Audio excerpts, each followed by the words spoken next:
नमस्कार मित्रांनो, आजचा दिवस एकदम भन्नाट असणार आहे कारण आज आपण करणार आहोत निवतीच्या समुद्रात अशी बोट सफर जी आम्हा तिघांसाठी पहिल्यांदाच होती आणि शेवट काय झाला ते पाहून आम्हालाच धक्का बसला. सकाळी लवकर उठलो आणि आज बाहेर वेळ घालवायचा नव्हता म्हणून डायरेक्ट रूम मध्येच नाश्ता मागवला. गरमागरम कोकणी घावणे, झणझणीत चटणी आणि त्यावर मस्त कॉफी. एवढा भारी नाश्ता झाला की आता समुद्रात निघायची एनर्जी डबल झाली. पटापट रेडी होऊन आम्ही पोहोचलो निवती बीचवर. तिथे प्रति व्यक्ती 800 रुपयांचं तिकीट काढलं आणि थेट बोट मध्ये जाऊन बसलो. आम्ही तर पहिल्याच रांगेत जागा पकडली कारण व्ह्यू पण भारी आणि व्हिडिओ पण भारी. फक्त एकच टेन्शन होतं की समोर बसलोय म्हणजे लाटांनी फ्री मध्ये अंघोळ घालायला नको. लाईफ जॅकेट घातलं आणि बोट समुद्रात निघाली. समोर अथांग निळाशार समुद्र, थंडगार वारा आणि पाण्याचा रंग इतका स्वच्छ की खाली पोहणारे मासे आणि समुद्रातलं आयुष्य अगदी स्पष्ट दिसत होतं. खरंच हा अनुभव कॅमेऱ्यात जितका सुंदर दिसतो त्याहून कितीतरी जास्त सुंदर प्रत्यक्षात आहे. सगळ्यात आधी आम्ही पाहिले गोल्डन रॉक्स. सूर्यप्रकाश पडला की हे खडक सोनेरी रंगात चमकतात म्हणून त्यांना हे नाव पडलं. त्यांच्या आजूबाजूला नैसर्गिक गुहा म्हणजेच केव्ज आहेत.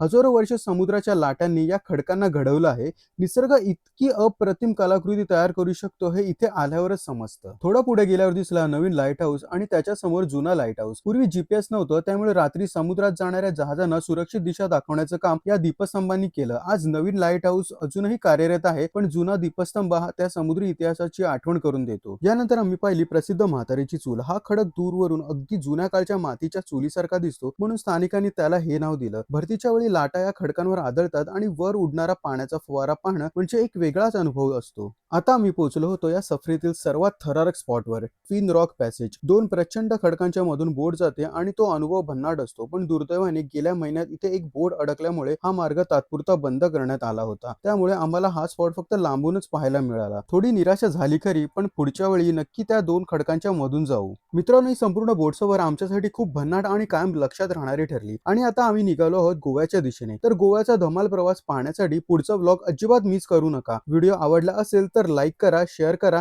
आणि आपल्या साधारण प्री व्लॉगला नक्की सबस्क्राईब करा. भेटूया पुढच्या व्लॉग मध्ये.